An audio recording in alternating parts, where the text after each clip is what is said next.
안녕하십니까. 방금 소개받은 전인갑입니다. 제가 이렇게 여기서 여러분들하고 만나게 된 걸 대단히 기쁘게 생각을 합니다. 오늘 제가 좀 말씀을 드릴 주제는 어떻게 보면은 조금 언짢은 주제일 수도 있습니다. 사실 이 중국몽이라는 이야기가 어떻게 듣느냐에 따라서 한국인들이나 일본인들, 특히 뭐 미국인들이나 이런 세계에서는 상당히 언짢게 들릴 수도 있는 이야기인데, 제가 생각할 때는 그렇습니다. 이게 이제 말이 이제 중국몽, 중국의 꿈이라고 하는 이런 말로 이제 표현이 개념화가 됐는데, 실제 아편전쟁 이후에 중국 사람들이 끊임없이 추구해 왔던 이런 강국에 대한 원망, 뭐 강국몽이라고 할까요? 대국몽이라고 할까? 이런 것들이 이제 구체화되는 이런 단계에 접어들었고, 그러한 단계를 이제 보여주는 것이 이제 이 중국몽이 아닌가 하는 이런 생각을 갖습니다. 그래서 저로서는 그런 이런 중국몽이라고 하는 말이 갖는 그 어떤 양면적 성격, 이것도 우리가 조금 염두에 두고 좀 오늘 강의를 좀 시작을 했으면 하는 이런 생각을 갖습니다. 전체적으로는 한 세 파트로 나누어서 좀 말씀을 드리겠습니다. 제일 먼저 말씀드릴 주제는 왜 중국몽에 우리가 주목을 해야 되는가 하는 이런 문제이고요.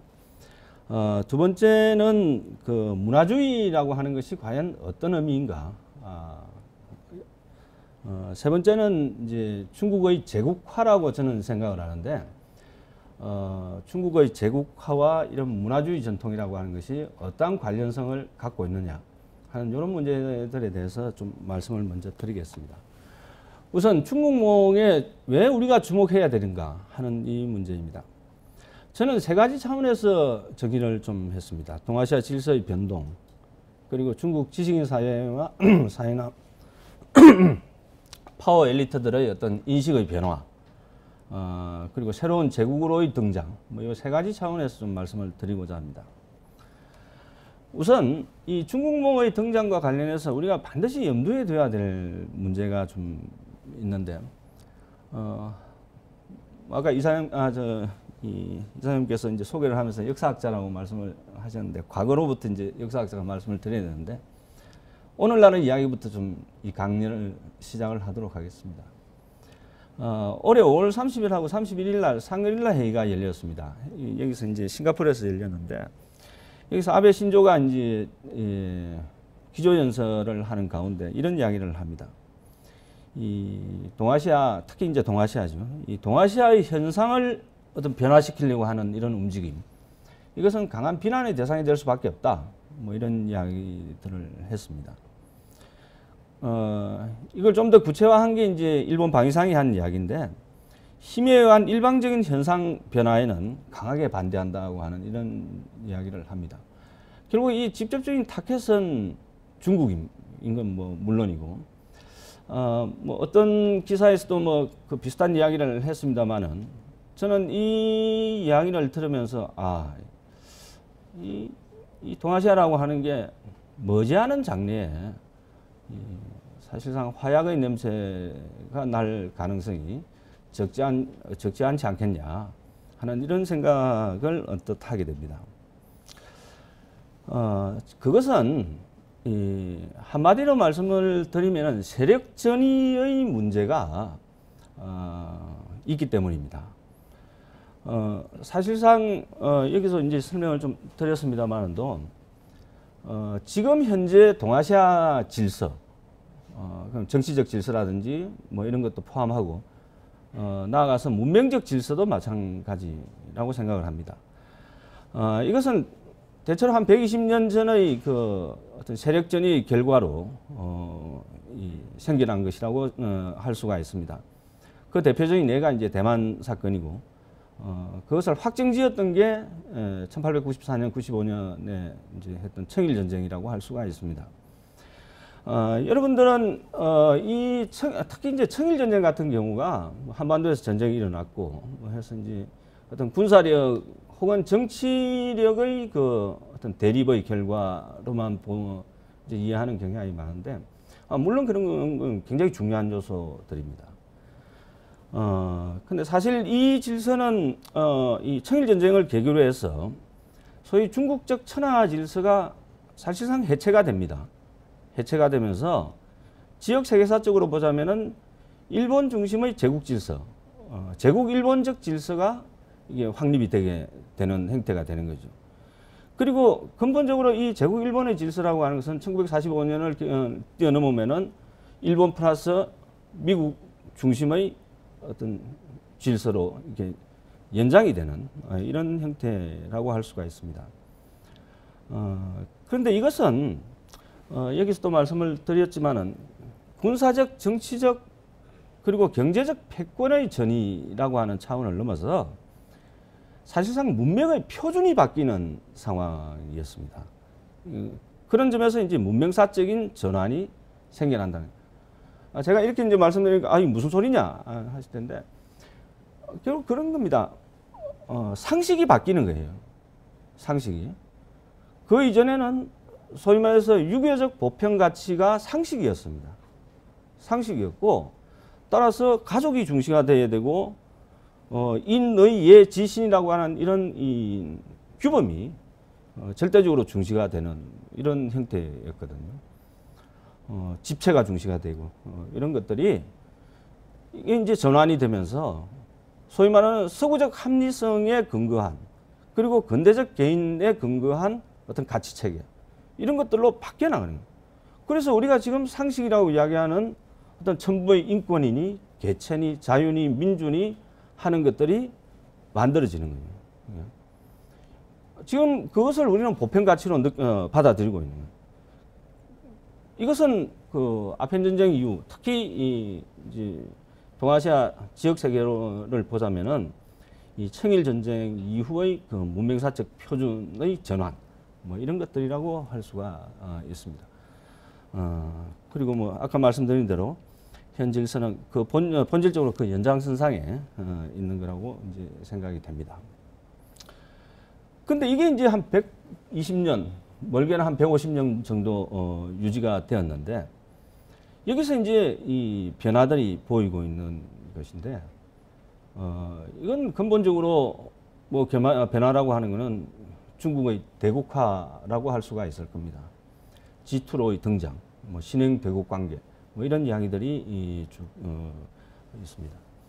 그래서 제가 보기에는 이런 지금 현재 나타나고 있는 중일 간의 대립, 중미 간의 대립, 미국의 뭐 중국 봉쇄 전략, 뭐 이런 것들이 현실적으로 뭐 상당히 중요한 부분이기는 하죠. 그러나 이것은 빙산의 일각에 이제 불과하고 구조적인 어떤 변화가 소위 자리 잡고 있는 게 아닌가 하는 생각이 듭니다.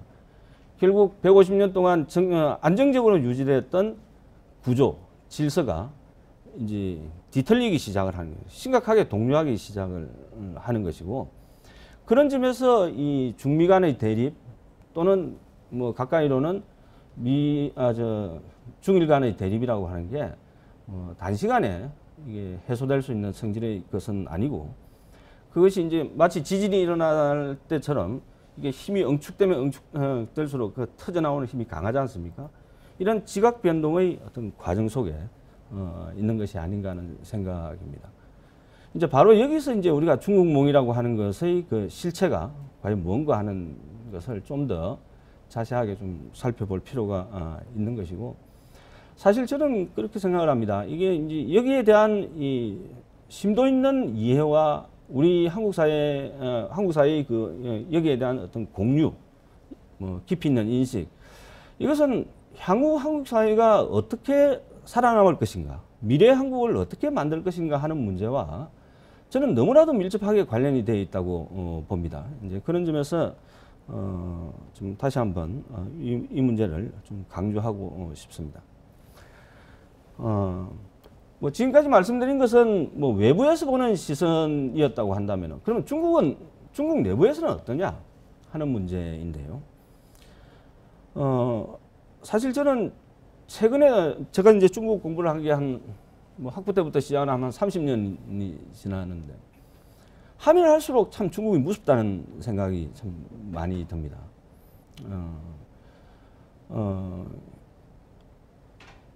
이제 그것은 어떤 면에서 보면은 이 파워 엘리트와 이 지식인, 뭐 예전 같으면 사대부 지식인들이죠. 이 지식인들의 그 어떤 세계관, 세계를 이렇게 어떻게 만들어낼 것인가 하는 이런 고민의 폭이 저하고는 상당히 다른 것 같아요. 상당히 달리 그 스케일이 대단히 이제 크고 구조적인 이런 사고들을 좀 하는 경향들을 봅니다. 그러면서 그런 걸 보면서 저도 공부를 하면서 상당히 많이 반성을 하는데 상당히 파워 엘리트들이나 지식인 엘리트들의 그 생각들이 좀 무섭다는 생각이 들어요. 좀 처음 보면은 머리도 안 감고 요즘 뭐 아무리 요즘 중국이 잘 살게 됐다 해도 좀 흐름한 옷 입고 나와서 뭐 떠들어 사는 걸 보면 좀 기가 찬데 실제로 이 사람들을 만나서 글을 본다든지 심도 있는 이야기를 하다 보면은 깜짝깜짝 놀랄 때가 한두 번이 아닌 거죠. 자, 일단 중국몽이라고 하는 게 화두로 나온 게 작년입니다. 뭐 그건 잘 아시겠지만도 이 시진핑이 인민 대표의 연설에서 이야기를 합니다. 이게 뭐 주석 수락 연설이기도 하겠죠. 중국몽이라고 하는 것을 강조를 합니다. 그러면서 이제 중국의 꿈이라고 하는 것은 반드시 중국의 길을 가야 된다고, 중국의 길을 긋고 또 중국의 정신을 선양하고 중국의 정신에 근거해야 된다는 거예요.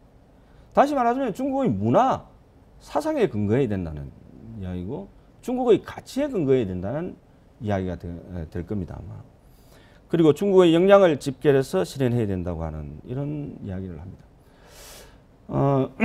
이것을 보면서 저는 최근 이제 신자유주의가 이제 만연했던 우리 사회를 쭉 뒤돌아보면은 우리가 아는 것이라고는 뭐 글로벌 스탠다드인데 제가 시진핑의 이거 뭐 그전부터도 그랬습니다만 시진핑의 이 연설을 보면서 이 글로벌 스탠다드의 대안적인 모색이 이제 실제로 학자들의 차원이 아니라 파워 엘리트들의 차원에서도 구체화되고 있구나 하는 생각을 갖게 되었습니다.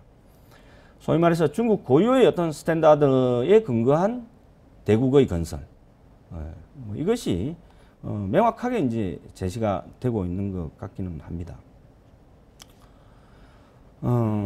사실 저는 이 연설을 보면서 역사를 공부하는 사람으로서 옛 중화제국의 재등장을 막연하게나마 이렇게 좀 생각을 해봤습니다.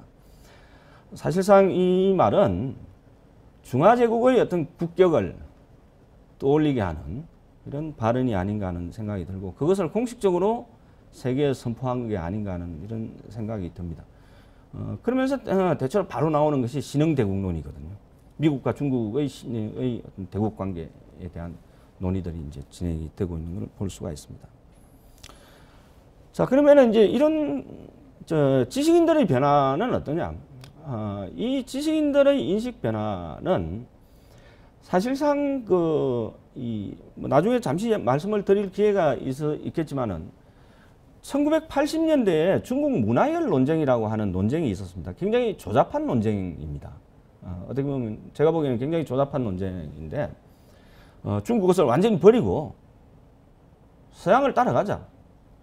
근대를 따라가자고 했던 이렇게 외쳤던 이런 이제 물론 그런 것이 1989년 6.4 천안문 사건을 만들어내는 어떤 그 자원으로 이런 그러므로 이제 기능을 한 측면도 있기는 합니다만은 문화 논쟁 그 자체만으로 봐서는 상당히 조야한 수준이었는데 그것을 거치고 1990년대, 2000년대, 특히 90년대 국학열 논쟁을 거치면서부터는 논의의 수준이 대단히 높아지고 있는 것을 볼 수가 있습니다.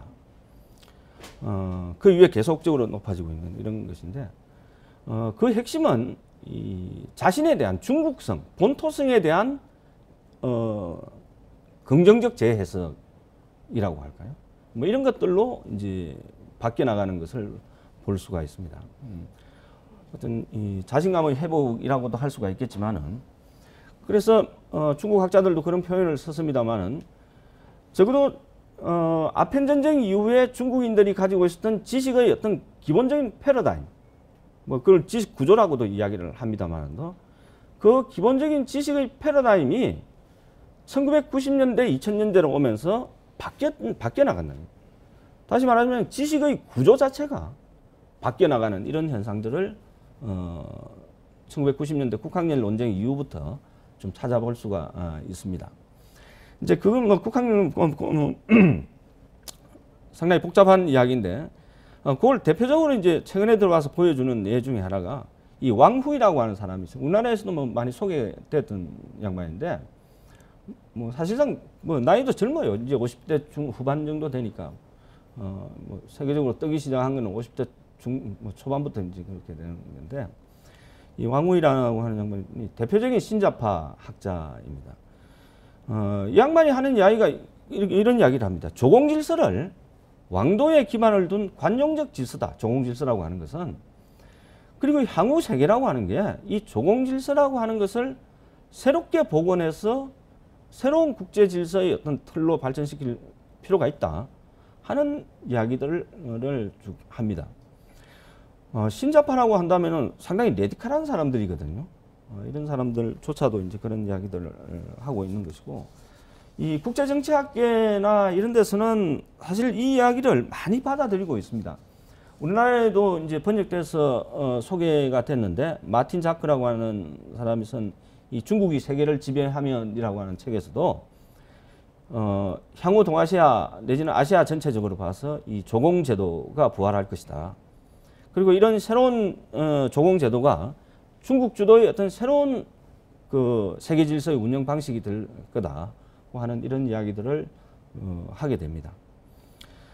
뿐만 아니라 유명한 이제 그 국제 정치학자인데 이 브렌틀리 워맥이라고 하는 사람도 하는 이야기가 그런 이야기 여기도 있다시피 이 조공질서 조공체제라고 하는 것은 상당히 합리적 선택과 전략적 상호 작용의 결과다. 다시 말하면 쉽게 말하자면은 그 당시로서는 가장 적은 비용을 들여서 중국 중심의 질서를 안정적으로 가져갈 수 있는 질서 체계가 바로 이 조공 체제였고, 주변에 있는 나라들의 입장에서 봐서도 가장 최소의 비용을 들여서 자신들의 안정을 보장받을 수 있는 질서가 바로 이 조공 질서였다 하는 이야기들을 합니다. 그리고 이것이 이제 어떤 이 동아시아의 그 어떤 장기적인 안정성을 가져다 준 요소다고 이렇게 이제 설명을 하기도 합니다. 그리고 향후 이게 이제 부활할 거라고 하는 이야기는 뭐 상당히 강조를 하고 있는 걸 볼 수가 있습니다. 특히 제가 강조하고 싶은 것은 이 짜오팅량이라고 하는 젊은 학자입니다. 이제 50대 중반 정도 되는 젊은 학자인데, 이 사람이 이제 하는 이야기가 이 천하 체계 이야기를 합니다. 뭐 쉽게 말하자면은 예전에 중화질서라고 하는 것이 있었지 않습니까? 중국을 중심으로 하는 천하 질서라고 하는 것이 있었는데, 이 질서를 지금 복원을 하자는 거예요. 복원을 해서 소위 말하는 신천하 질서라고 하는 것을 만들어내고, 이것을 새로운 세계 질서로 이 형성을 해 나가는 것이 필요하다고 하는 이런 이야기들을 합니다. 그러면서 이제 예전의 천하 질서에 대한 새로운 해석들을 이제 쭉 하고 있는데, 그것은 요 부분에서 요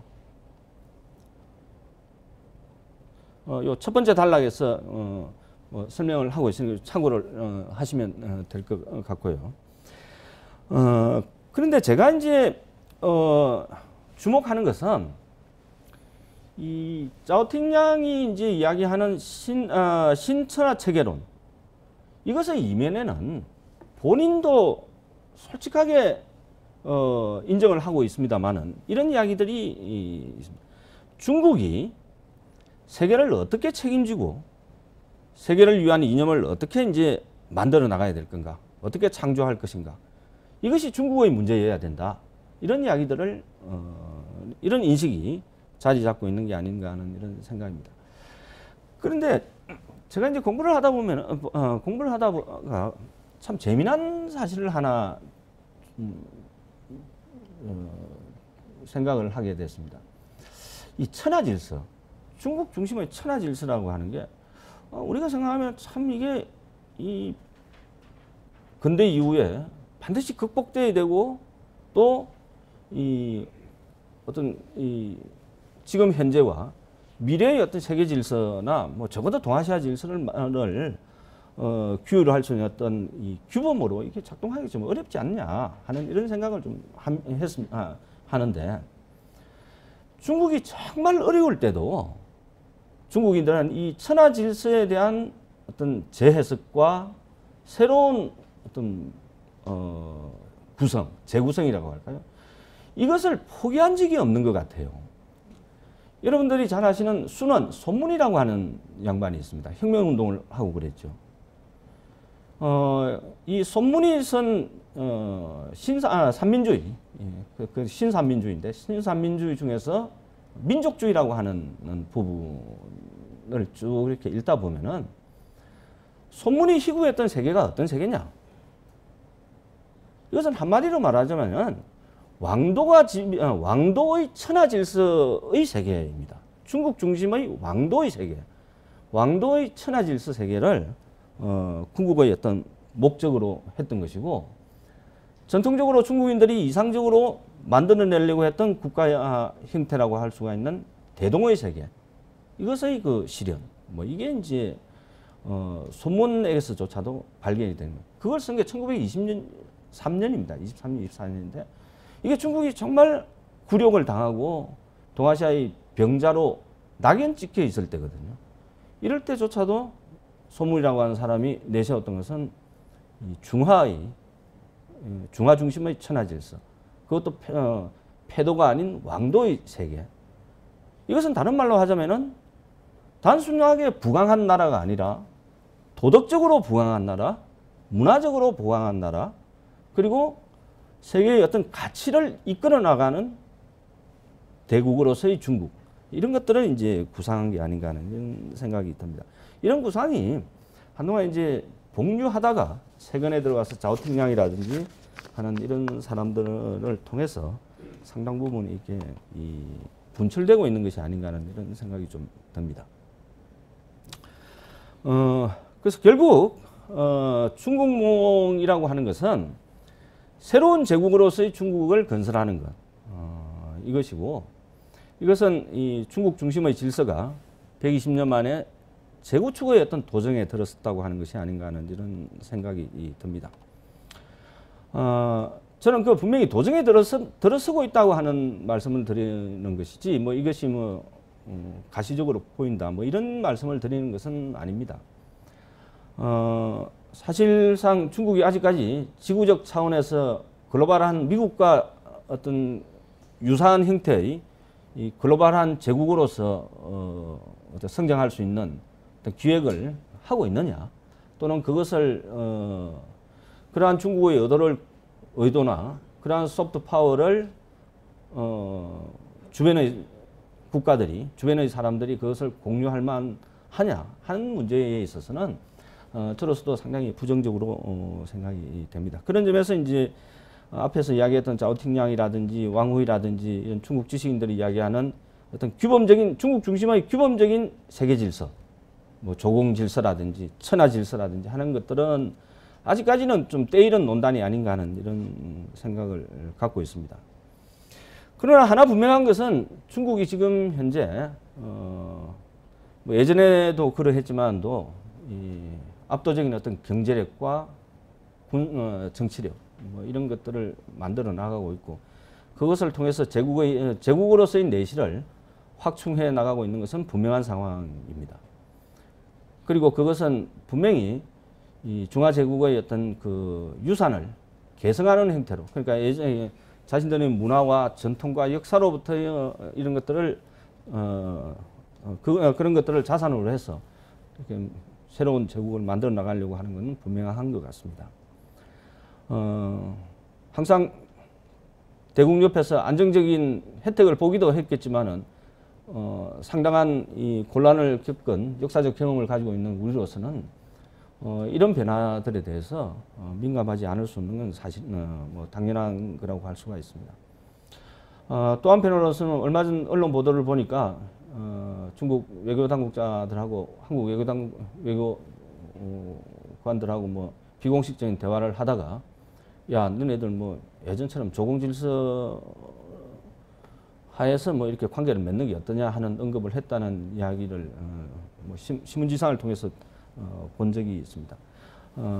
저는 그것이 단순하게 농으로 오고 간 그리고 일회성의 어떤 인식이라고 보지는 않습니다. 상당히 그 어떤 현실적 맥락이 있는 이런 것들이 아닌가 하는 생각을 갖고 있습니다. 예. 어쨌든 중국이 이제 중국몽의 실현이라고 하는 것을 이제 좀 매진을 하고 있는데 그것의 그 핵심 중에 하나가 바로 이 중화제국의 소프트 파워 개성의 문제가 아닌가 하는 이런 생각입니다. 뭐 여러분들 잘 아시겠지만 소프트 파워라고 하는 게 하드 파워와 함께 어떤 대국의 어떤 필수 요건이죠. 뭐 대국뿐만 아니라 어떤 나라, 어떤 국가든지 이런 것들이 이제 필요합니다. 그런데 이건 이제 아까 말씀드렸던 문명사적 전환이라고 하는 측면과 관련시켜서 지금 현재 중국에서 이루어지고 있는 소프트 파워 확충 문제를 제 입장에서 보자면은 중국적 보편 가치의 그 창안, 개성과 창안이라고 하는 것과 상당 정도 연결이 되지 않느냐는 이런 생각을 갖고 있습니다. 사실 뭐 이 중국이라고 중화제국, 중국이라고 하는 것은 세계가 공유할 수 있는 보편 문화와 보편 가치를 만들어냈었습니다. 그 우리가 흔히 그 유교 또는 유교적 가치라고 이렇게 어떤 면에서는 폄하하고 있는 그러한 것은 당시로서는 상식이었어요. 상식이었고 그 상식은 뭐 국가와 인종을 막론하고 보편적으로 적용될 수 있는 가치들이었다고 할 수가 있습니다.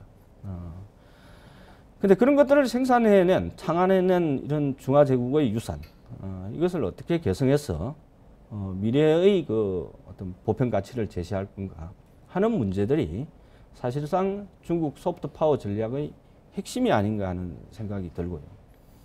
조금 때이른 이야기이기도 하고 좀 관념적인 이야기일 수도 있겠지만 뭐 이게 사회과학자가 아니기 때문에 뭐 이런 이야기는 조금 용서가 되리라고 생각이 됩니다. 이것은 아편 전쟁 이후 소위 동아시아가 근대를 맞이하면서 바뀌었던 문명의 표준, 뒤바뀐 어떤 문명의 표준을 다시 한 번 더 뒤바꾸려고 하는 이런 문명사적 전환과 맞물릴 가능성이 많다라고 하는 생각이 듭니다. 그 점들은 이제 조금 이제 강국몽이라고 하는 문제와 관련해서 조금 말씀을 드리겠습니다. 우선 이제 중국의 소프트 파워 전략의 문제인데 사실 어떤 소프트 파워 문제는 중국에서 굉장히 오래 전부터 논의가 되었던 겁니다. 적어도 뭐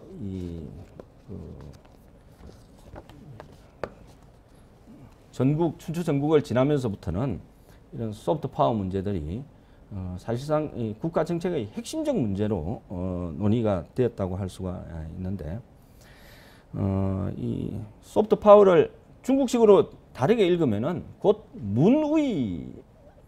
문화 여기 말하는 문이라고 할 수가 있을 거예요.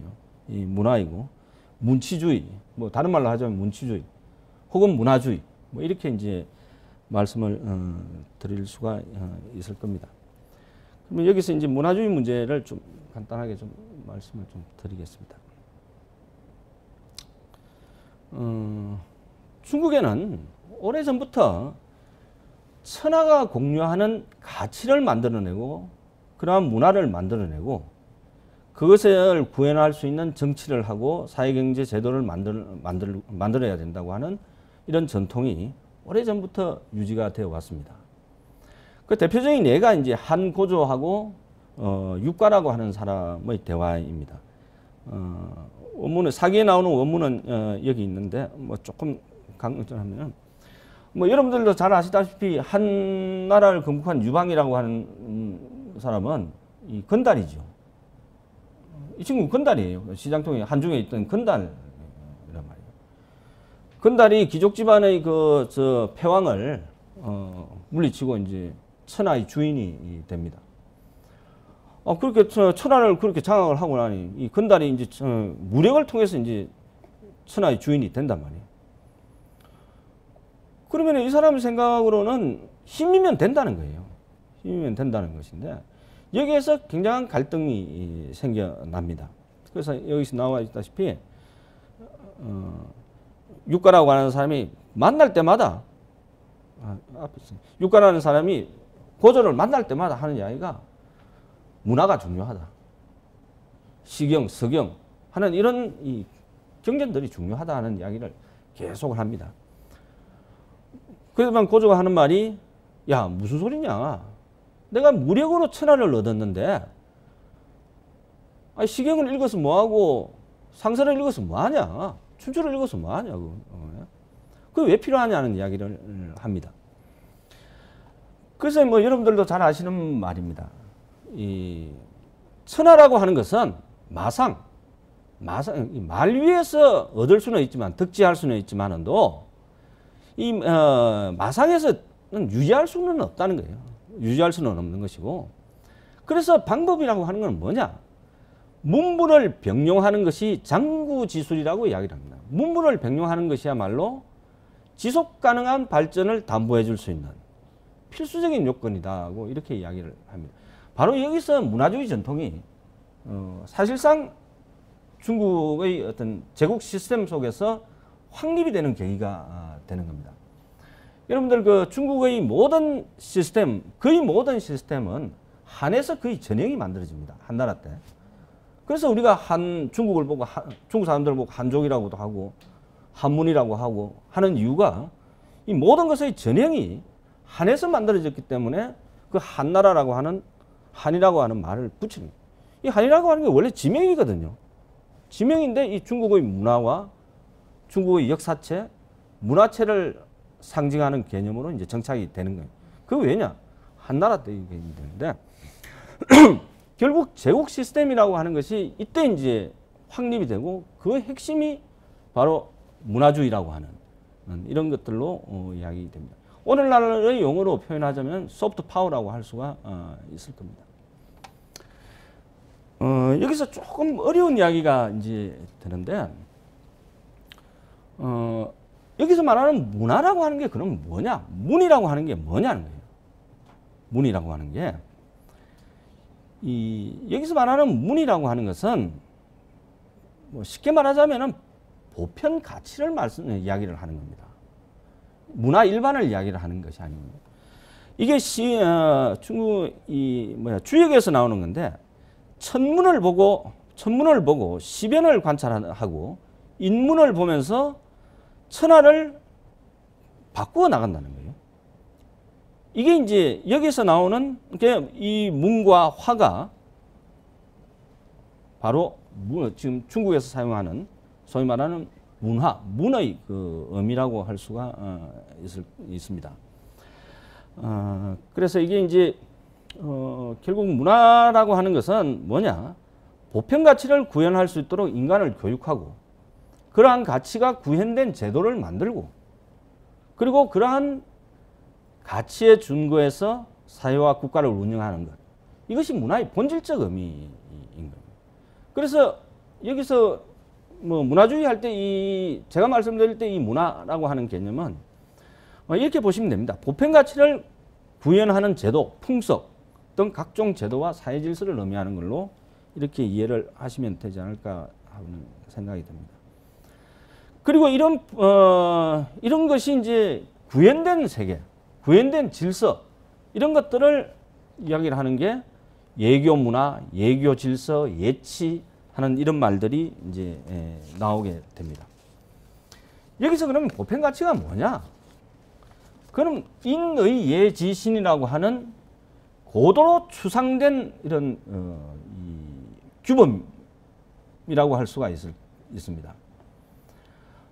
이게 이제 보편 가치인데, 근데 좀 이런 이야기, 뭐 상식적인 이야기일 수도 있는데, 우리가 프랑스 혁명에서 프랑스 혁명의 정신이 뭐냐? 바기에.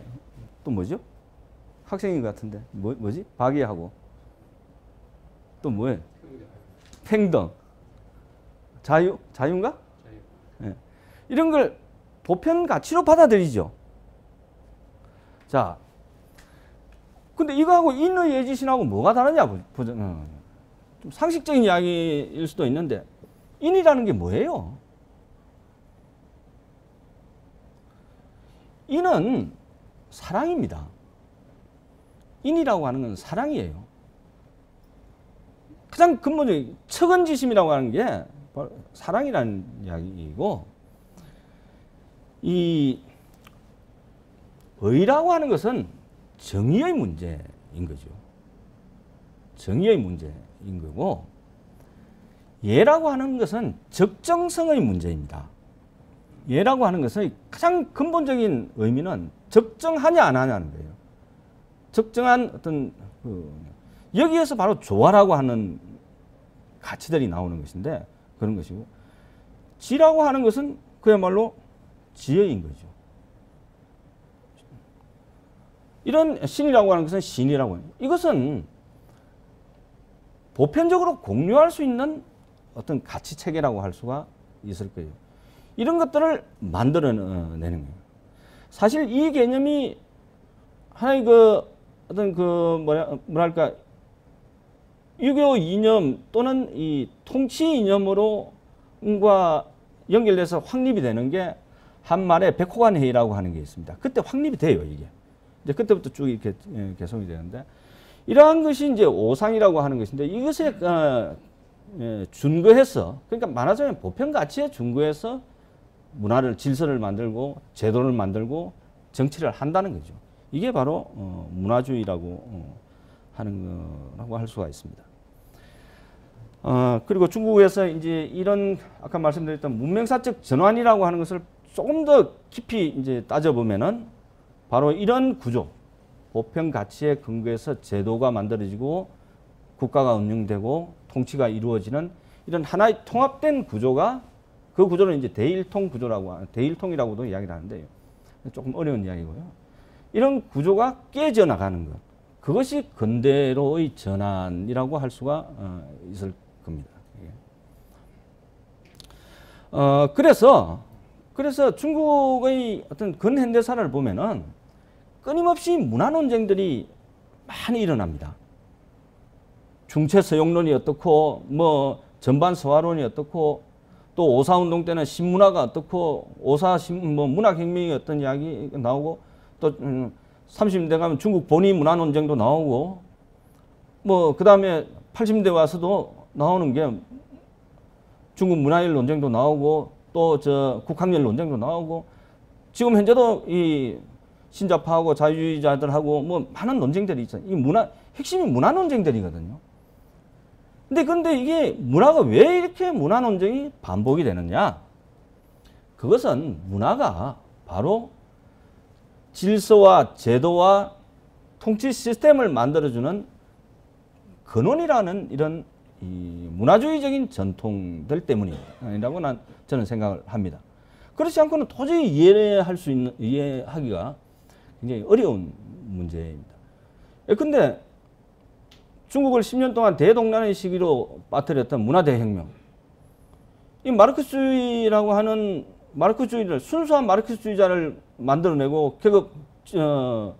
어떤 영구 계급혁명을 하자고 하는, 근데 그게 왜 문화를 붙여요? 왜 그것을 갖다가 문화대혁명, 그냥 대혁명이라고 하면 되지. 왜 그게 문화대혁명? 이 문화라고 하는 것이 방금도 말씀드린 중국인들의 이런 의식 속에서는 반드시 이것이 질서와 의식과 통치 시스템을 규율하는 것이기 때문에 그렇다고 생각이 듭니다. 이러한 것이 이제 문화주의 전통이 지속되고 있는 것이라고 생각이 되고요. 자, 그러면 그 실체가 뭔가, 그러니까 조금 이제 여러 방면에 걸쳐서 이제 말씀을 드릴 수가 있겠습니다만은, 제가 조금 말씀을 드리고 싶은 것은 한 4가지 차원인데, 하나는 이제 소위 화이론적인 천하관념을 가지고, 이 문제를 제가 굳이 말씀을 드리는 것은 아까 이야기했던 그 자오팅량이라든지 지금 중국의 그 지식인 사회에서 모색되고 있는 어떤 신조공 질서나 신천하 질서론 뭐 이런 것들과 상당히 밀접한 관련이 있기 때문에 이제 말씀을 좀 드리는 거고요. 그럼 또 하나는 이제 중국의 전통적 국가론의 개성 문제, 그다음 도통 우위의 전통, 보편 지배의 주체자 뭐 이런 문제들에 대해서 좀 말씀을 드리겠습니다. 좀 시간이 뭐 화이론은 뭐 이런 많이 들어보셨을 텐데, 세상을 중심인 문명인인 화와 야만인인 오랑캐로 구분하는 이런 이 생각이죠. 그러니까 이 가치가 구현된 어떤 문명의 세계와 야만의 세계로 이렇게 구분하는 것입니다. 근데 여기서 핵심은 화라고 하는 거예요. 중화라고 하는 것이거든요. 중화라고 하는 것인데, 이 화는 이 화라고 하는 것은 화로 상징되는 이 문화와 가치라고 하는 것은 중국만이 배타적으로 가져야 되는 것은 아닙니다. 이것은 이의 세계, 오랑캐의 세계에서도 당위적으로 공유해야 될 어떤 보편 가치라고 하는 거죠. 그렇게 됨으로 해서 중화라고 하는 것 그 자체가 보편 문화가 되는 겁니다. 사실 이 구도 하에서 조선 중화론인도 탄탄한 학문적 근거를 갖게 되는 거거든요. 조선이 한족이 아닌데 왜 중화가 돼? 그렇지 않습니까? 이런 맥락 하에서 조선 역시도 중화가 될 수 있는 이런 것들이 그런 논리적인 어떤 틀이 이렇게 만들어진다고 할 수가 있을 겁니다. 그리고 이게 중국 중심의 천하 질서라고 하는 것, 이게 이제 화이론적 질서가 중국 중심의 천하 질서인데, 근데 이거는 근본적으로는, 가장 기본적으로는 중국의 압도적인 어떤 무력, 그리고 경제력을 전제로 하는 것입니다. 실질적으로 뭐 그렇게, 뭐 문화의 힘만 높고, 뭐 군사력이 약하면 뭘 되겠어요. 뭐 아무 경제력이라든지 뭐 이런 것들이 되지 않으면 전혀 되지는 않습니다. 이 양자는 항상 같이 가는 거죠. 같이 가는 것인데, 그런데 문제는 이념적으로 볼 때 이 압도적인 힘의 우위라고 하는 것이 왜 존재를 해야 되느냐 하는 문제가 됩니다. 이 압도적인 힘이라고 하는 것은 경제력이든 정치력이든 군사력이든 이 압도적인 힘이라고 하는 것은 보편 가치를 지상에 구현하기 위한 수단으로 보는 거죠. 수단으로 인식하는 이런 이 인식 체계가 바로 이 화이론적 천하 질서관이라고 할 수가 있습니다. 아까 앞에서 말씀드렸던 짜오팅량이라든지 굉장히 레디칼하다고 평가되는 신자파인 왕후이 같은 경우가 왜 그렇게 이 문제에 대해서 집착을 하느냐? 결국 여기 이 문제입니다. 화이론적 질서라고 하는 것이 어떤 억압적이고 폭압적인 형태의 힘의 질서가 아니라는 거예요. 그야말로 왕도의, 그리고 이게 왕도의 문화적 질서, 왕도의 도덕적 질서로서 어느 누구도 손해볼 성질의 질서가 아니라는 거예요. 다만 제가 보기에는 그게 중국이 중심에 있어서 그런 거지, 어쨌든 그런 질서가 아니기 때문에 21세기 새로운 질서로서, 지금 세계 질서라고 하는 게 거의 없는 상황이니까 새로운 질서로서 이만한 것이 있겠느냐 하는 이야기들이 입니다. 그래서 뭐 거기에 대해서 좀 설명을 이 화면에서도 설명을 좀 하고 있습니다. 결국 화이론적인 질서가 타자와 아와 타자, 자아와 타자를 구분하는, 배척하는 이런 논리 체계, 그런 측면이 분명히 있어요. 분명히 있는 건 분명합니다. 그러나 그것 플러스 배제의 논리처럼 보이지만도 포용의 논리로서도 작동되는 이런 측면들이 있다고 하는 거예요. 그러니까 여기에 따르면은 중국 문화의 경계라고 하는 것은 무한히 확대될 수 있는 이런 속성을 갖게 됩니다. 그 다음에 또 하나 이제 문화주의의 그 사례 중에 제가 말씀드리고자 하는 것은 전통적인 중국의 국가론입니다. 이게 덕치국가의 구현이라고. 뭐 덕치라고 하는 말은 여러분들 많이 들어보셨을 겁니다. 국가, 좁게는 이제 국가 권력을 어떤 문화적 보편성에 이르는 수단으로 보는 이런 관념들을 중국은 오랫동안 가지고 있었습니다. 사실 이것은 근대 유럽이 만들어냈던 이 국가론과는 전혀 다른 차원의 국가론입니다. 그래서 이 점에 대해서 조금 연구가 좀 될 필요가 있지 않나는 이런 생각은 좀 드는데요. 어쨌든 이 국가론에 보면은 이제 국가의 기능이 뭐냐 하는 것을 이제 좀 보겠습니다. 그러면 나중에 설명이 좀 될 수 있는 기회가 있을런지는 모르겠습니다만은 전통적으로 중국에 있어서 왕족, 뭐 지금 말로 하자면 국가라고 하는 국가의 정당성이 어디 있느냐? 가장 근본적인 정당성이 어디 있느냐? 이걸 찬찬히 따져보면은 두 가지로 정리될 수 있지 않는가 하는 생각을 갖습니다. 하나는 영역적 통일입니다. 중국이라고 하는 바운더리가 있죠, 분명히. 이 대륙, 엄청난 대국으로서의 바운더리가 있는데, 이 중국을 하나의 중국으로 정치적으로 통일을 해야 된다. 영토적으로 통일을 해야 된다고 하는 것이, 그것이 어떤 권력, 국가의 정통성을 만들어내는 가장 근본적인 요소입니다. 또 하나는 지금부터 말씀드리는 문화적 통합성입니다. 문화적 통합. 중국이라고 하는 하나의 문화적 공동체, 문화 공동체, 도덕 공동체를 천하에 구현하느냐 안 하느냐, 이것이 국가의 정통성을 가늠하는 중요한 하나의 잣대가 된다고 할 수가 있습니다. 사실 국가라고 하는 것은 인간의 행위 기준을 제시를 하고 성인의 가르침에 근거해서, 그리고 윤리적 원칙에 따라서 지배를 하는 게 국가의 기능입니다. 그리고 그것을 통해서 사회의 조화를 꾀하는 것이라고 할 수가 있을 거예요. 말하자면 국가의 기능은 모든 구성원이 공유할 수 있는 문화적 보편성을 추구하는데 상당한 초점이 맞춰져 있다고 이렇게 이야기를 할 수가 있습니다. 이런 것들을 생각해 보면은 나중에 조금 간단히 설명이 되겠지만 손문이라든지 마오쩌둥이라든지 하는 사람들이 왜 그렇게 이념에 집착했는가 하는 문제에 대한 약간의 실마리는 찾아질 수 있지 않겠는가 하는. 이 사람들은 군사력, 뭐 경제, 이것도 중시하지만 굉장히 중시했던 게 이념이에요. 이념의 통합성, 이념의 동일성, 이런 것들인데, 결국 이것은 이 국가의 기능을 문화적 보편성을 추구하는 데 두었던 전통적인 국가론의 연장선에 있었던 게 아닌가 하는 이런 생각을 좀 갖습니다. 통치행위 역시도 마찬가지입니다.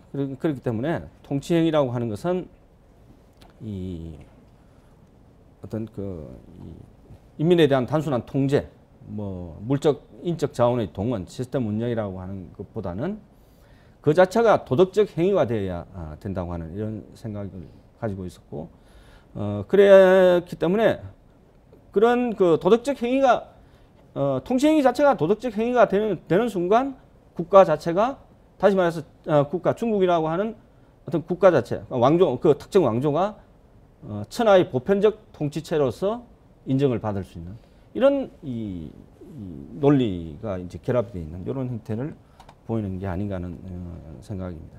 그것은 다시 말하자면 국가라고 하는 것이 어떤 폭력적 권력을 행사하는 이런 형태를 벗어나서 문화의 담지자로서의 어떤 역할들을 해야 된다고 하는 것.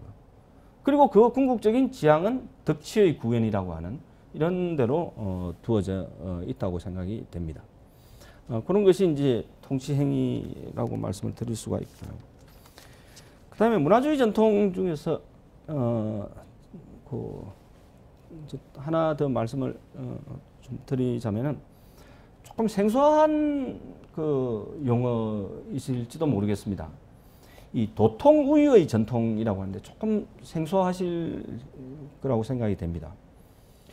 뭐 이건 뭐 제가 한 말이 아니고 중국 사람들이 많이 이야기를 하는 것인데, 중국 문화에는 세 가지의 전통이 있는데 도통, 학통, 정통이라고 하는 이런 세 가지 전통이 있다고 이렇게 이야기를 합니다. 도통이라고 하는 것은 뭐 설명을 드리자면은 전 사회가 공유할 수 있는 보편 가치, 이념, 도덕 이런 것들을 만들어져야 되고 그것을 개성해야 된다고 하는 겁니다.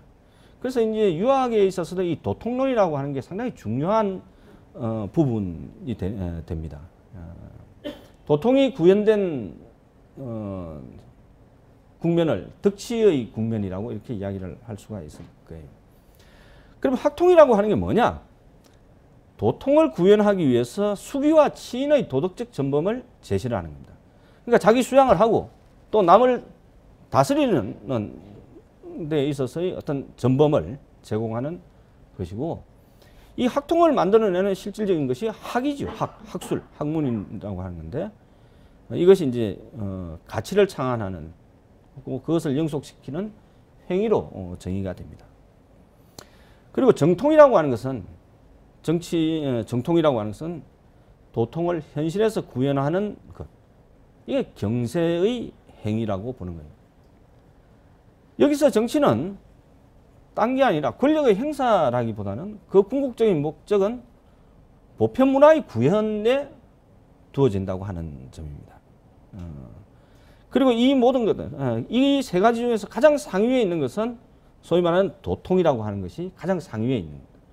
그리고 학통이든 정통이든 이것은 모두 다 도통을 위해서 존재하는 것이라고 할 수가 있습니다. 그렇기 때문에 이 도통의 지식인 엘리트, 사대부 엘리트들 같은 경우에 학문을 연마하고 경세를 하는 것, 그러니까 정치에 참여하는 것은 그거는 선택 사항이 아니라 당위였던 겁니다. 당위예요. 이 유교적 교양을 가지고 있는 분들이 세상 일에 개입을 많이 하려고 하는 이런 경향들은 사실상 그거는 그 선택의 문제는, 논리적으로 볼 때 선택의 문제는 아니었던 것 같아요. 당위적으로 해야 되는 것들이라고 생각이 됩니다. 이제 그 역량이 뭐냐? 도통구이의 역량이라고 하는 게 이제 한 두 가지로 이제 설명을 드릴 수가 있을 텐데요. 하나는 학문의 경세성을 초래했다고 하는 겁니다.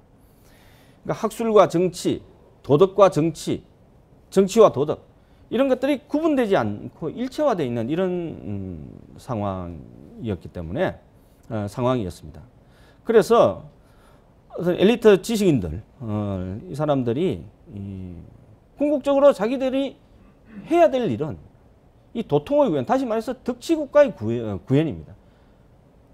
그것을 자질을 갖추기 위해서 공부를 해야 됩니다. 열심히 공부를 해야 됩니다. 그야말로 처절하게 공부를 해야 되고, 그것을 통해서 거기만 국한되는 것이 아니라 그것은 반드시 경세로 나아가야 돼요. 아니 무슨 행동을 해야지, 정치적인 행동을 하든 뭔가를 행동을 해야지 실제 현실에서 이것이 구현이 될 거 아니냐는 거예요. 그러니까 이게 이제 소위 말해서 치국과 평천하의 국면을 실천적으로 조성을 해야 되는 의무를 사대부 지식인들이 안게 되는 거예요. 이건 당위적으로 해야 되는 문제들이라고 할 수가 있습니다.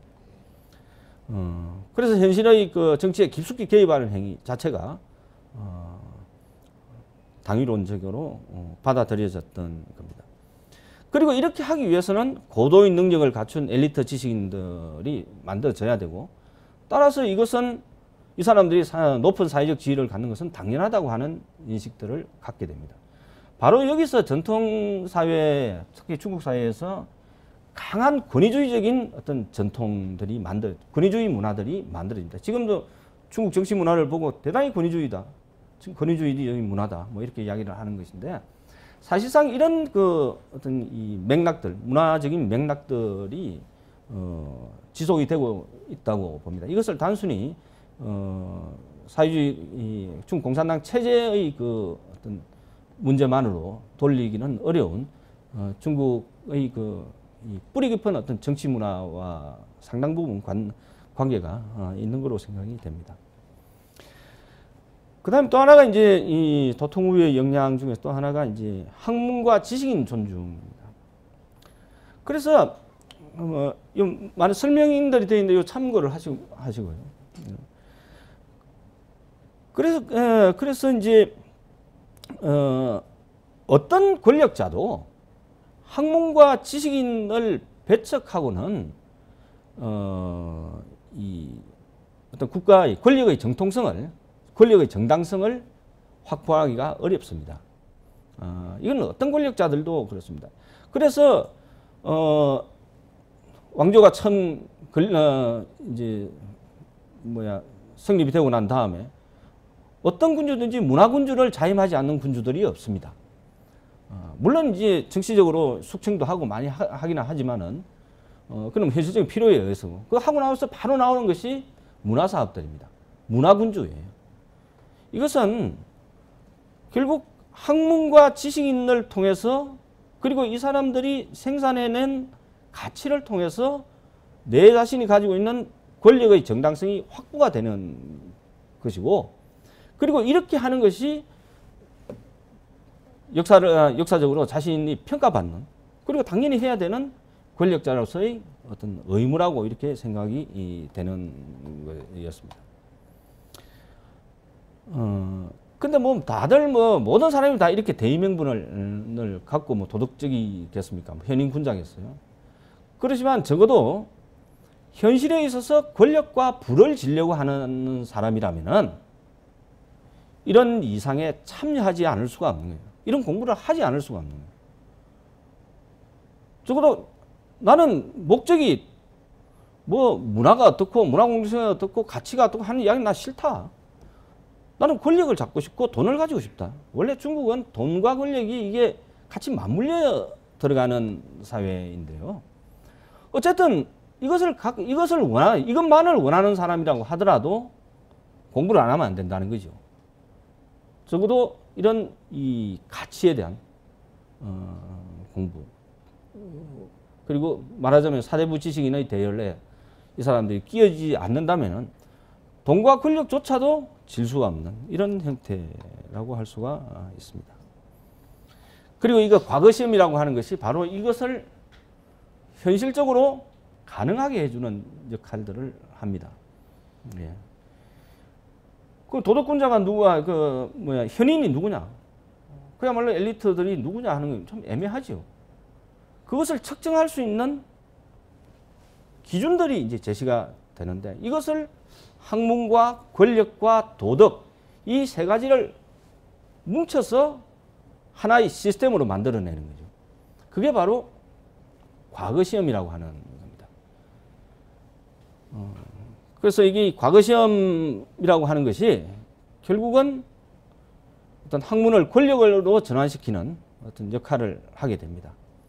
그리고 이것은 학통과 정통, 아까 말했던 학통과 정통 그리고 도통을 구현할 수 있는 이런 능력이 있냐 없냐를 시험하는 그 장치가 바로 이 과거라고 할 수가 있습니다. 여기에서 이제 중국 같은 경우에는 이런 과거 시험이 확립이 되면서 더더욱 이 학문과 권력이 하나로 되어버린 거죠. 하나로 되어버린 이런 형태들이 이제 나타납니다. 그 부작용도 적지 않아 이런 식으로. 근데 제가 이제 도통 이야기를 하니까 이게 조금 생소하시기도 하겠지만 사실 중국 사람들이 그렇게 생각을 했냐 하는 의문을 가지실 텐데요. 다시 손문 이야기를 하자면은 손문이 스스로 그럽니다.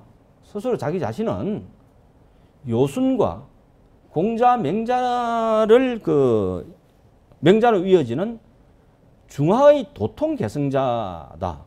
자기 스스로가 요순 공명으로 이어지는 중화 도통의 어떤 한 계승자로서 자기 자신을 명확하게 아이덴티파이를 하게 됩니다.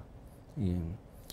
이런 것이 이제 이런 것을 볼 때 이런 도통에 대한 어떤 인식이라고 하는 것은 현대적 용어로 다르게 표현이 될 수는 있을지는 몰라도 이것에 대한 어떤 그 뿌리 깊은 어떤 이 지속성 이런 건 발견할 수 있지 않을까 하는 이런 생각이 좀 듭니다. 지금 시간이 15분. 문화주의 문제와 관련해서 이제 마지막으로 간단하게 말씀드리면은 보편지배의 주체라고 할 수가 있는데, 뭐 결국 이 주체라고 하는 것은 사대부 엘리트들입니다. 지식인 엘리트들인데, 이 사람들에 의해서 이루어지는 어떤 이상적인 통치 형태가, 지배 형태를 인치라고 이야기를 합니다. 인치라고 이야기를 하는데, 근데 우리가 지금 일반적으로 쓰는 인치는 대단히 부정적으로 쓰이고 있는 건 사실입니다. 인치하면은 권력을 가진 사람이 자의적으로 권력 행사를 하고 지 이익만을 위해서 권력 행사를 하는 것. 이것을 인치라고 이야기를 하는데 실상 그렇지는 않습니다.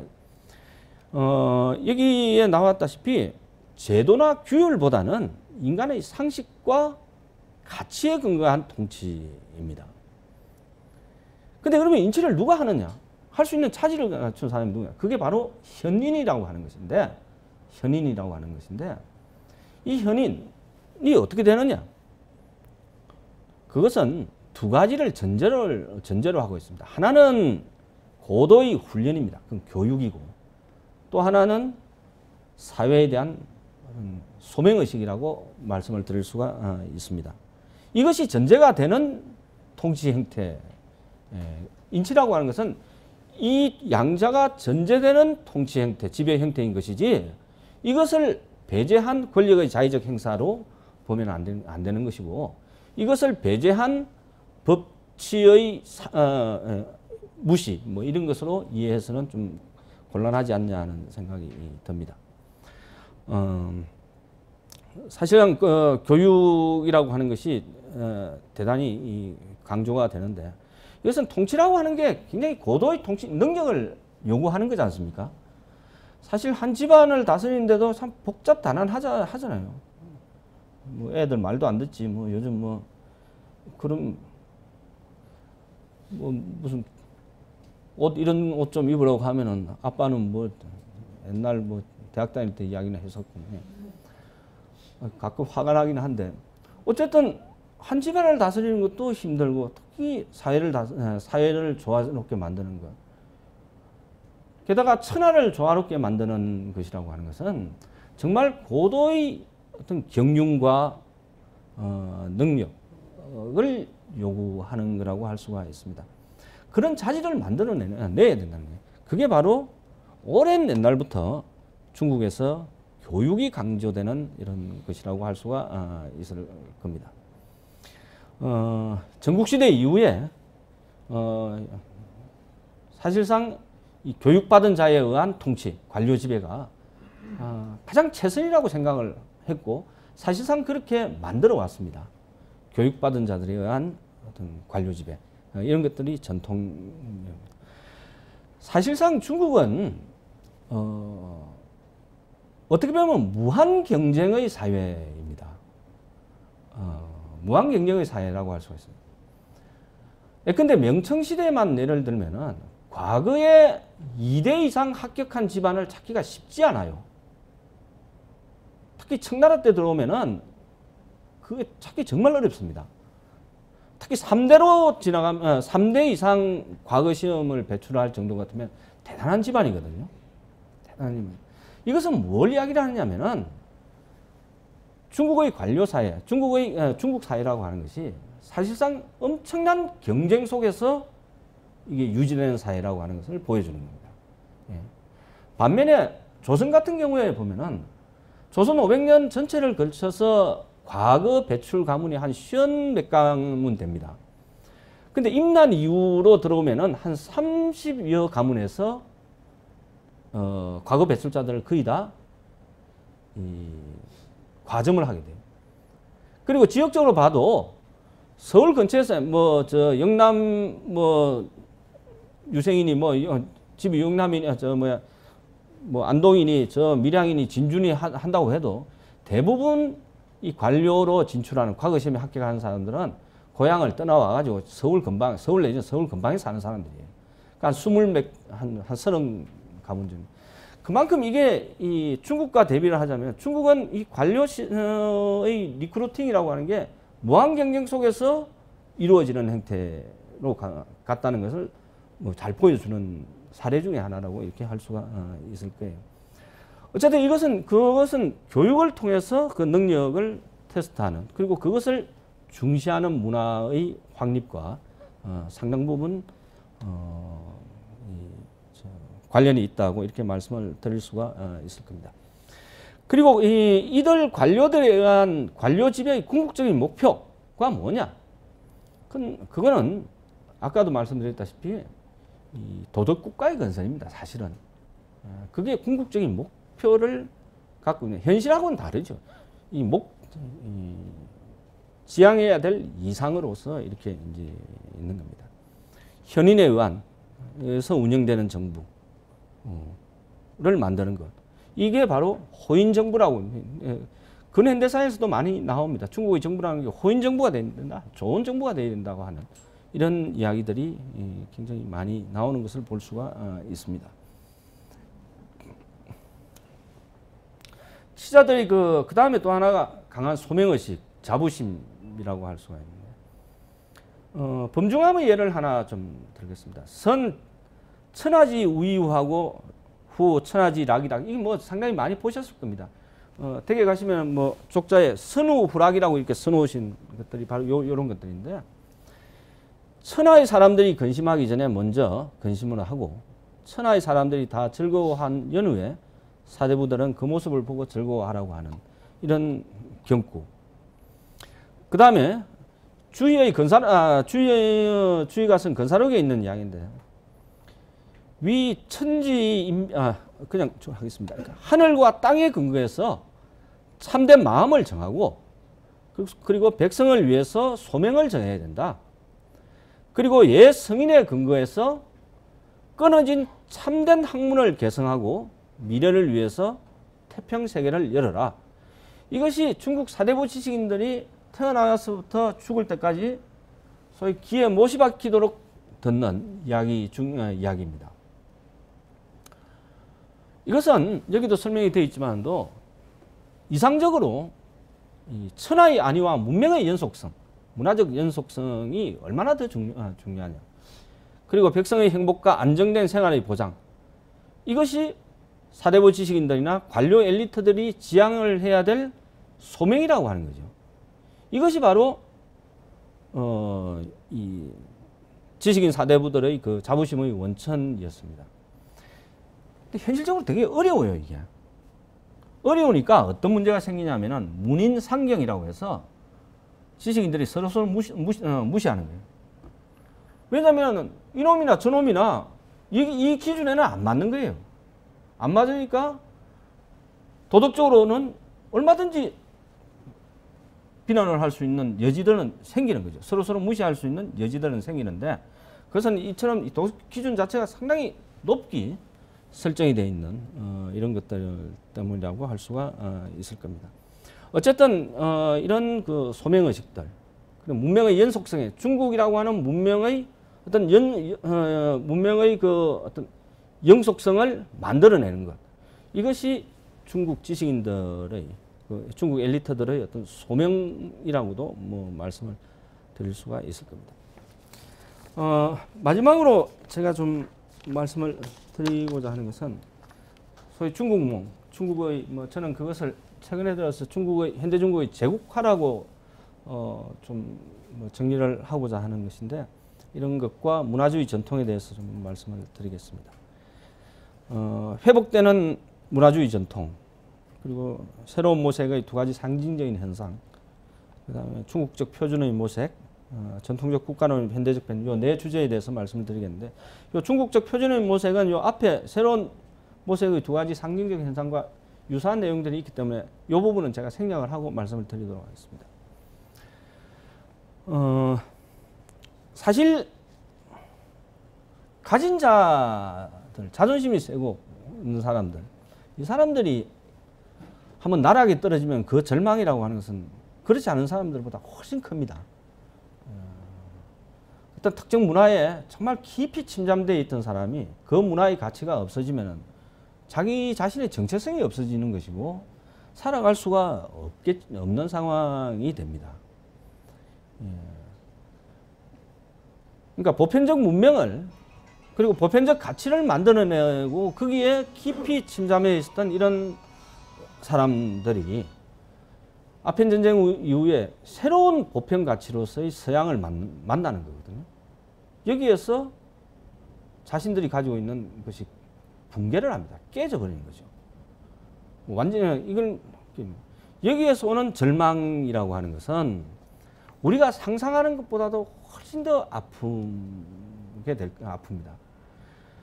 중국 근현대사를 통틀어서 이것을 가장 상징적으로 보여주는 예가 국학대사라고 일컬어지는 왕국유의 자살입니다.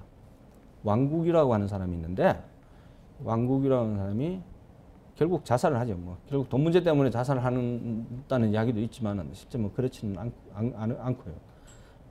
국학대사라고 일컬어지는 이 사람의 자살이 중국 문명의 중국적 가치의 어떤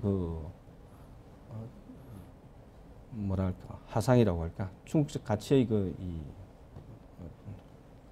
자살이라고 할까요? 하여튼 그렇게 이야기가 됩니다. 사실 이렇기 때문에 중국의 근현대사는 적어도 부정의 역사였습니다. 자기를 만들어 왔던 것을 철저하게 부정하고자 했던 거예요.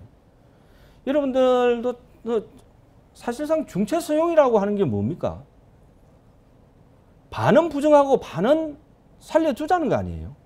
따지고 보면 반은 부정하고 반은 살려두자는 거예요. 그리고 1910년대 오사신문화 운동이라고 하는 게 나옵니다. 오사신문화 운동의 그 본질도 사상의 혁명이거든요. 문학의 혁명이 왜 필요하냐고 사상의 혁명을 위해서 필요한 거거든요. 사상의 혁명이라고 하는 것은 고리타분한 사상 싹 빼고 정말 푸른 바다를 상징하는 근대적 가치들, 자유와 평등과 개체의 해방을 그리고 민주와 합리적인 어떤 사고, 과학 이런 것들로 새롭게 무장하자는 거예요. 이게 오사신문화. 이건 역시도 부정입니다.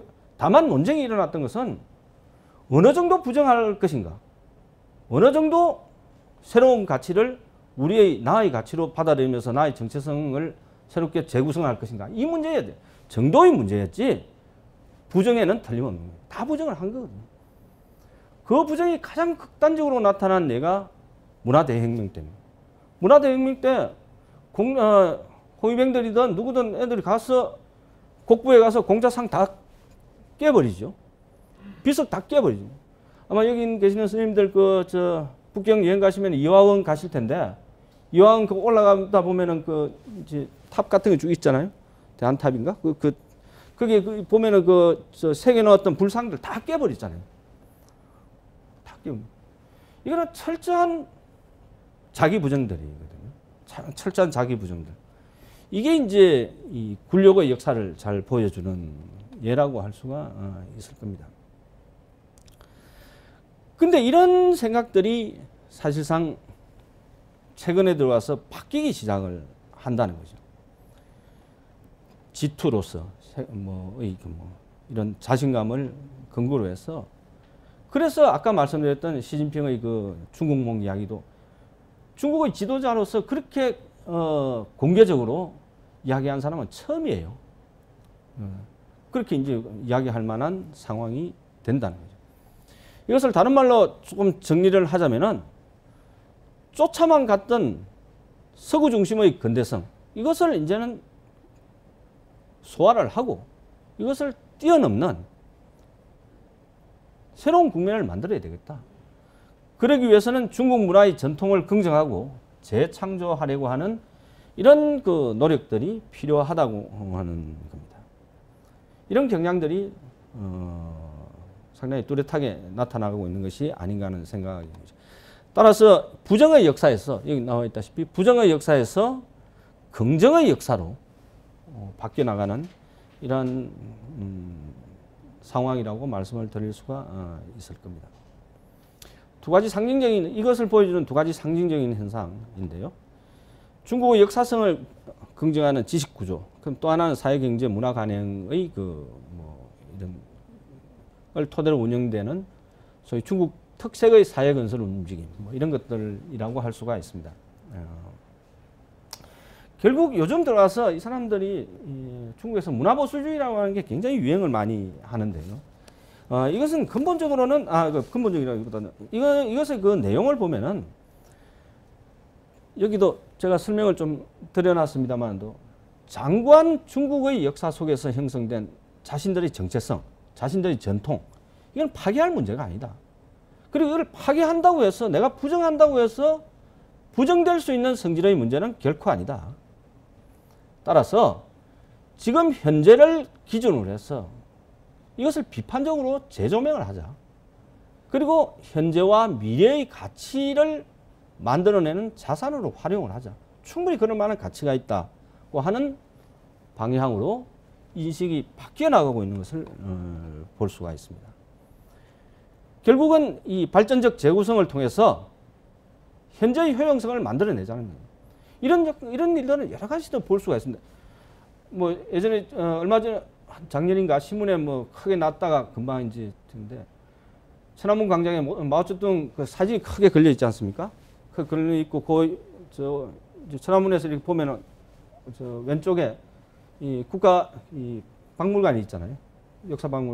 역사박물관 바로 앞에다가 모택동하고 뭐 사진 저거 하게 눈이 맞추게 공자의 동상을 세웠던 적이 있잖아요. 그래서 문제가 많이 되고 해서 그 동상을 국가박물관 정원 안으로 집어넣었는데 이제 결국 그 공자로 상징되는 전통, 지식, 문화 이런 것들이 이제는 지식인들의 어떤 담론 속에서가 아니라 천안문 광장에 나오는 것은 파워 엘리트들의 결정이라고 봐야 되거든요.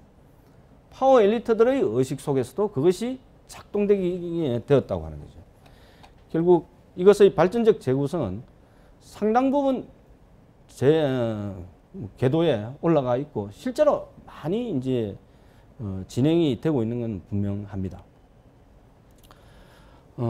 아까 이야기했던 뭐 신조공질선이 신천하질선이 하는 이런 중국적 세계질서의 모색에 대한 논의들이 뭐 넘쳐나고 있는 것들, 뭐 이런 것들이 볼 수가 있는 거죠. 이게. 사실상 이런 것들은 제가 보기에는 그렇습니다. 이 유교적인 어떤 통치 이념의 재해석, 그리고 전략적인 의미를 내포한 여러 가지 그 역사 연구의 확산. 여러분들도 잘 아시다시피 뭐 동북공정도 그렇지만도 사실 그보다도 중국 제 주제와 관련해서 더 중요한 문제들은 중국 고대 문명 탐험 공정이라든지 하나라, 상나라, 하은주, 하나라, 상나라, 주나라의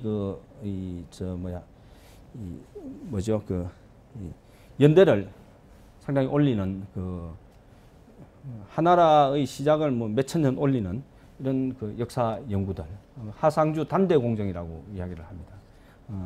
그런 것이라든지 최근에 이 중국 중화인민공화국 탄생 이후에 가장 큰 문화 사업이라고 하는 이 청사편찬이 있습니다. 한 10여 년 지났는데 지금 많이 진행이 됐더라고요. 많이 진행이 돼 가지고 한 2, 3년 후는 나오지 않을까 싶은데 한 10년이 넘었는데 지난번에 북경 갔을 때 청사 연구소 가서 이야기 들어보니까 그걸 책임을 맡고 있는 선생님이 이 대일 선생님이라고 따이라고 하는 분인데 90이 훨씬 넘으신 분인데 그분이 이제 총책임을 맡고 있어서 골치가 아프답니다. 왜 그러냐? 저걸 해오면은 전부 이렇게 교정을 보신대요. 그래가지고 교정을 다 봐가지고 90이 넘으신 분들이 있는데 그렇게 이제 해서 조금 늦어지기는 한다고 그러는데 우리나라에서도 외교부에서도 그렇고 상당히 이 청사에 대해서는 관심을 많이 쓰고 있는 걸로 알고 있습니다. 어쨌든 이 청사 편찬이라든지 이런 것들은 어떤 그 미래의 중국을 어떻게 만들 것인가 하는 문제와 사실상 맞닿아 있는 이런 거라고 할 수가 있을 겁니다.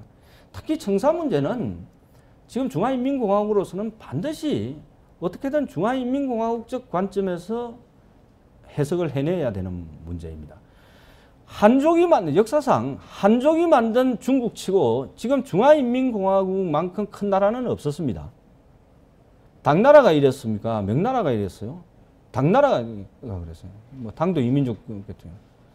한족의 중국, 한족이 만든 왕조, 어느 왕조에 비해서도 그 왕조들의 면적보다는 한 배 이상, 배가 뭡니까? 훨씬 큽니다. 이것은 바로 청이라고 하는 제국이 남겨준 유산입니다.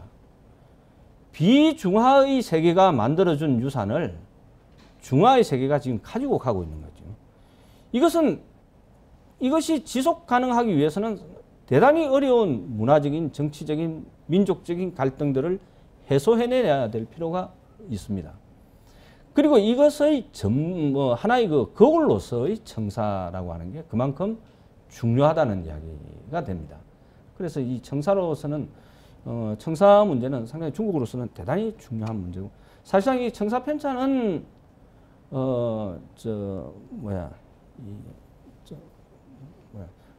중국共产党정치국 상무위원회에서 결정이 된 겁니다.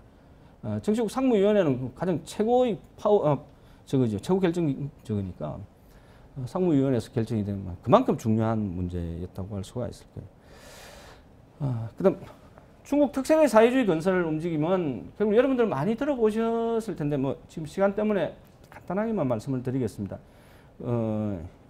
중국적 사회주의라고 사회주의 시장경제 체제라든지 하는 이런 그 어떤 경제적인 측면이랄까 뭐 이런 어쨌든 여하튼 이 글로벌 스탠다드하고는 다른 규범들, 관행들이 존재를 하는 거고 그러한 것이 바로 그러한 것에 근거해서 어떤 경제 질서나 경제 운영, 사회 운영이 이루어져야 된다고 하는 이야기를 합니다. 이것이 바로 이 중국적 사회주의 건설이고 그것이 개념화된 형태가 저로서는 사회주의 시장경제 체제라고 하는 이런 것이라고 보는데 이런 소위 말하는 글로벌 스탠다드하고는 다른 스탠다드의 정립이라고 할까요? 그런 문제와 관련이 된다고 생각이 됩니다. 자, 그 다음 중국적 표준의 모색은 이 부분과 관련이 있어서 조금 생략을 하도록 하고 죄송합니다. 제가 시간을 잘 이렇게 조정을 못해서 그런데 나중에 PPT 자료가 공개가 되죠? 예. 마지막으로 전통적 국가론의 그 현대적 변용에 대해서만 뭐 간단하게 좀 말씀을 드리도록 하겠습니다.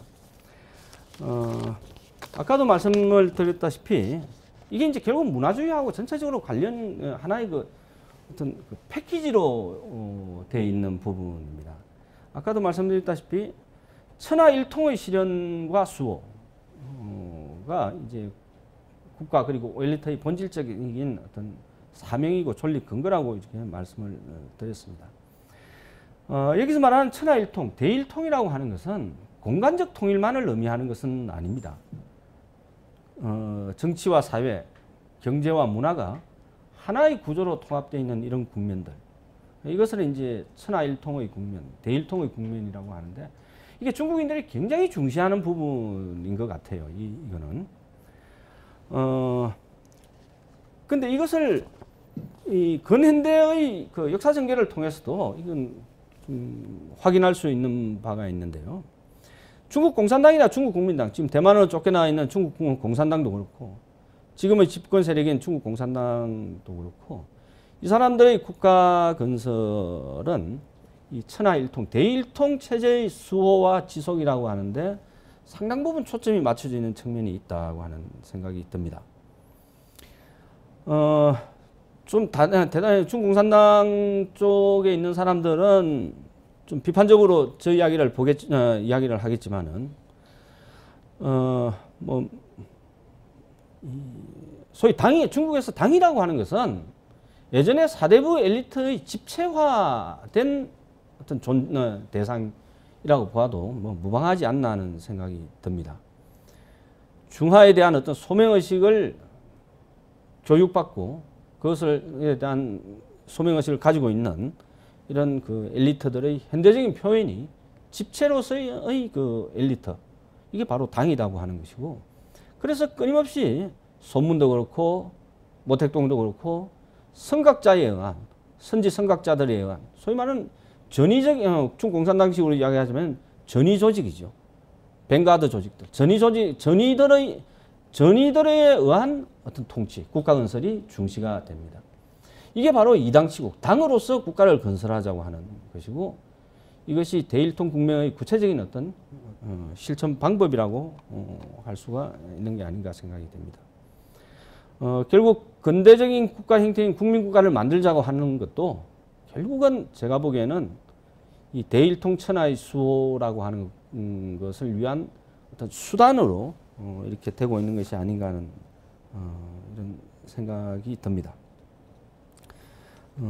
그래서 저는 이러한 형태의 그 어떤 지금 현재 중화인민공화국이라든지 하는 이런 형태의 국민국가를 적어도 중국에 있어서는 이 근대 유럽이나 지금 현재 유럽의 국민국가와는 다르게 이 제국성 국민국가로 불러야 된다고 이렇게 주장을 한 바 있습니다.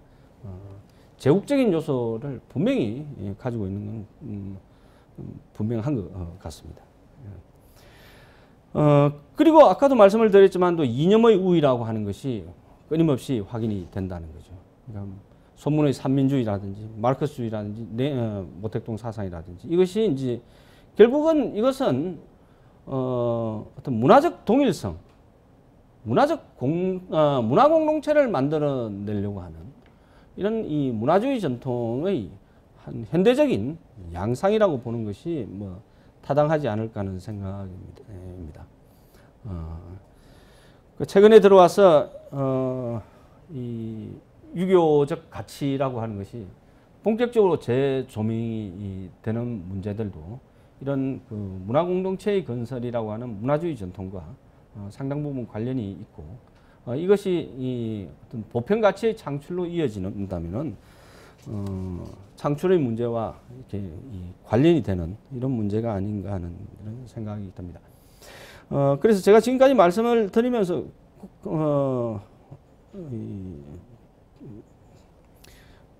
중국몽이라고 하는 게 과연 뭐냐? 여러 가지 이제 정치학적인 입장에서도 말씀을 할 수도 있겠지만은 어떤 새로운 문명사적인 전환을 향한 어떤 중국의 도전이 이제 막 시작되는 것이 아닌가 하는 이런 생각을 갖습니다. 그런 점에서 우리가 조금 더 이것의 실체에 대해서 좀 주목해서 좀 볼 필요가 있지 않나 하는 생각이 듭니다. 이 강의는 요 정도에서 일단 마무리를 하겠습니다. 감사합니다. 네.